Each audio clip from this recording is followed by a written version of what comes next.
Hello साथियों, जय श्री कृष्णा और स्वागत है आपका मेरे यूट्यूब चैनल पॉलीग्राम पर। आज हम डिस्कस करेंगे भारतीय संविधान की जो विकास यात्रा के बारे में हम पढ़ रहे थे।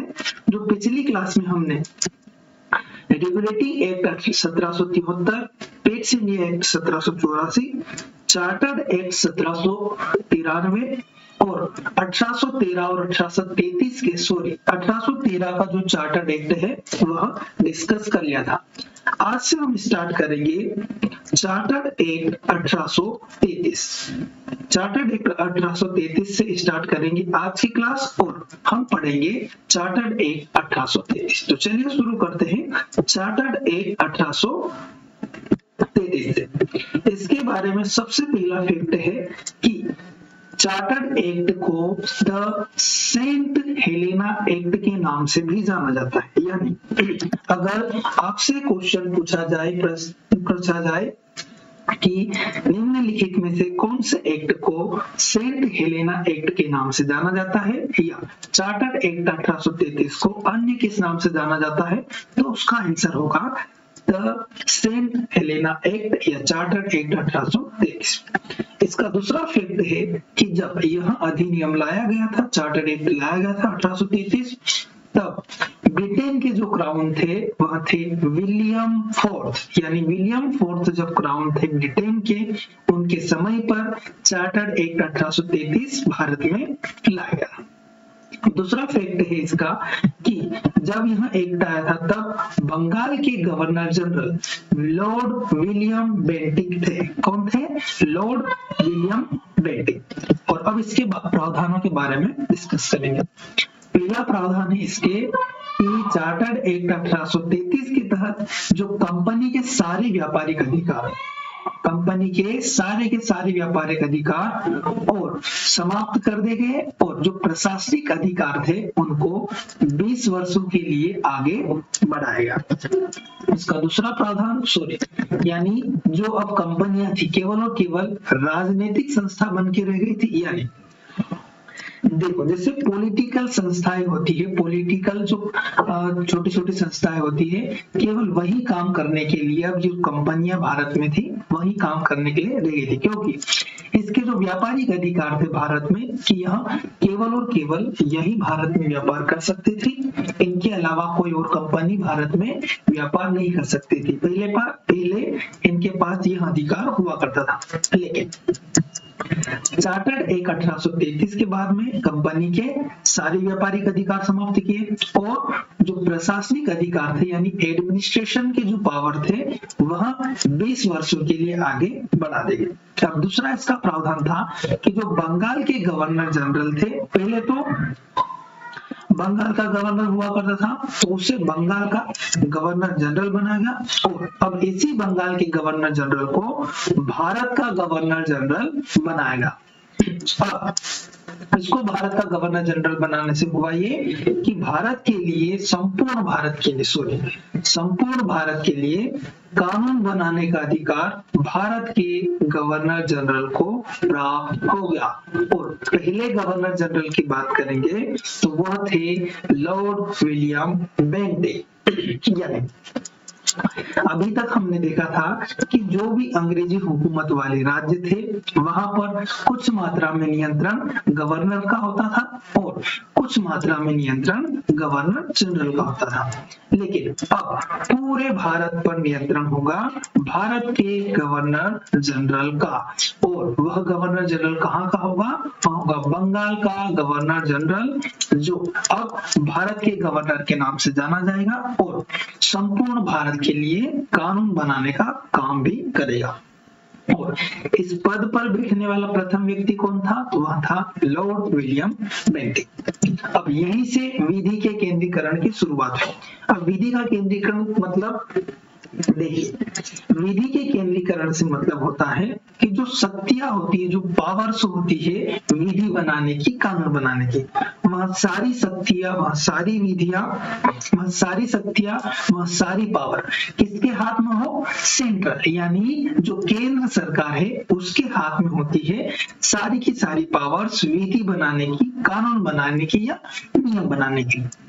तो देखिए, अब यहाँ पर हो रहा है कि जो भारत का गवर्नर जनरल है वह पूरे भारत के लिए विधि बना रहा है, यानी सेंट्रल गवर्नमेंट जो है वहां विधि बना रही है ना, तो ठीक है, इसी प्रकार से विधि के केंद्रीकरण की शुरुआत हुई। इसका एक और प्रावधान है कि जो सरकारी नौकरी में पहले धर्म, जाति और लिंग के आधार पर भेदभाव किया जाता था, उस भेदभाव को समाप्त करने का प्रावधान किया गया और इसके लिए धारा 87 में प्रावधान किया गया था।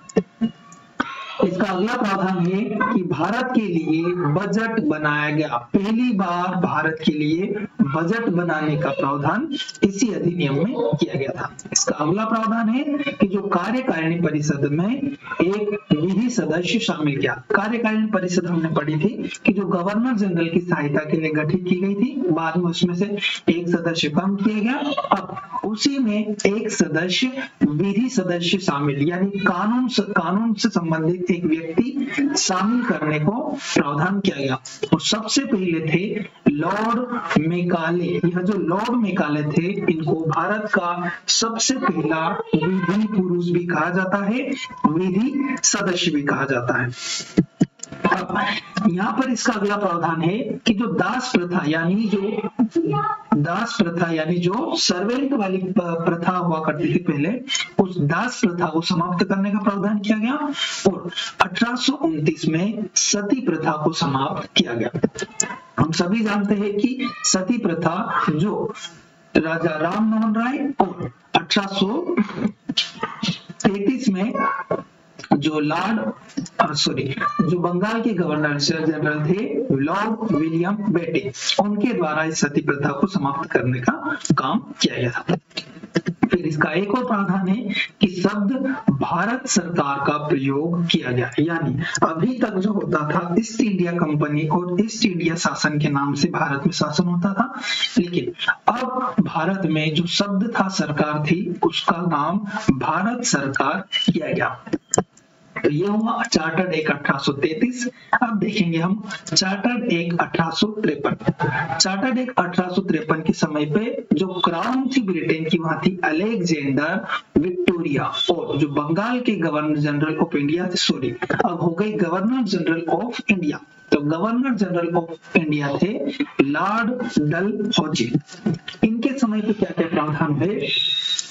तो सबसे पहला प्रावधान था कि योग्यता के आधार पर प्रतियोगिता परीक्षाओं की शुरुआत। देखिए, पिछले प्रावधान में भी हमने पढ़ा कि जो भी प्रतियोगी परीक्षा थी, उनमें जो धर्म, लिंग, जाति, इनके आधार पर जो भेदभाव होता था, उस भेदभाव को समाप्त तो कर दिया था, लेकिन अब यहाँ पर योग्यता के आधार पर प्रतियोगिता परीक्षाओं की शुरुआत की गई। और आईसीएस की सबसे पहली परीक्षा, यानी जिसको हम वर्तमान में यूपीएससी या सिविल सर्विस के नाम से जानते थे, उसी का पहले नाम आईसीएस हुआ करता था। और इसकी पहली परीक्षा 1855 में लंदन में हुई थी और भारत में पहली बार इसकी परीक्षा 1922 में इलाहाबाद में हुई थी। आईसीएस के उदय की बात करेंगे तो आईसीएस का उदय लॉर्ड मेकाले रिपोर्ट के तहत, जो लॉर्ड मेकाले थे, इन्हीं लॉर्ड मेकाले ने आईसीएस के बारे में सुझाव दिए थे और इन्हीं की रिपोर्ट के आधार पर 1854 में आईसीएस का उदय भारत में हुआ। जो बीओसी यानी बोर्ड ऑफ कंट्रोलर्स, जो बोर्ड ऑफ डायरेक्टर्स के ऊपर हुआ करते थे, इन्हीं बोर्ड ऑफ कंट्रोलर्स को बीओसी यानी बोर्ड ऑफ कंट्रोलर्स, जो हमने पढ़े थे पहले पिछली क्लास में, तो इन बीओसी यानी बोर्ड ऑफ कंट्रोलर्स को राज्य यानी प्रोविंस बनाने का अधिकार दिया गया। यानी अब जो बोर्ड ऑफ कंट्रोलर्स थे, वह चाहे तो किसी क्षेत्र को राज्य घोषित कर सकते थे या किन्हीं दो क्षेत्रों को आपस में मिलाकर उसे एक राज्य घोषित कर सकते थे। और जो बोर्ड ऑफ डायरेक्टर्स यानी बीओडी बोर्ड ऑफ डायरेक्टर्स थे, उनकी संख्या कम की व 6 सदस्य क्राउन के द्वारा नियुक्त करने का प्रावधान किया गया। तो बोर्ड ऑफ डायरेक्टर्स जो उनकी संख्या थी, उन संख्याओं में से घटाकर इनकी संख्या कम की और 6 सदस्य ऐसे उनमें शामिल करने की बात हुई जिनको निर्वाचन या जिनकी नियुक्ति सीधे सीधे ब्रिटेन के क्राउन के द्वारा की जाती। इसका अगला प्रावधान है कि इसके तहत विधायिका तथा कार्यपालिका पृथक है। विधायिका यानी ऐसी असेंबली जो विधायक यानी कानून बनाने का काम करती है वह, और कार्यपालिका यानी जो हम निर्वाचित करते हैं जिन सदस्यों को, उन सदस्यों से मिलकर बनती हमारी कार्यपालिका। इन दोनों को पृथक पृथक किया और इसके तहत केंद्रीय विधान परिषद नाम दिया गया। देखो, केंद्रीय विधान परिषद यानी जो वर्तमान वाली संसद है हमारी, आज की जिस भाषा में हम जिसको संसद के नाम से जानते हैं, इसी संसद को केंद्रीय विधान परिषद के नाम दिया गया था और इसकी नींव भी हम कह सकते हैं कि यहीं से भारत में संसद की नींव भी रखी गई। इसका प्रावधान है अगला, विधि सदस्य को अस्थायी सदस्य से स्थायी किया गया। अभी पिछले वाले अधिनियम में हमने पढ़ा था कि कार्यकारिणी परिषद में एक सदस्य विधि सदस्य शामिल किया गया और वह सदस्य उस समय पर अस्थायी होता था, लेकिन इस अधिनियम के तहत उस विधि सदस्य को अस्थायी से स्थायी किया गया।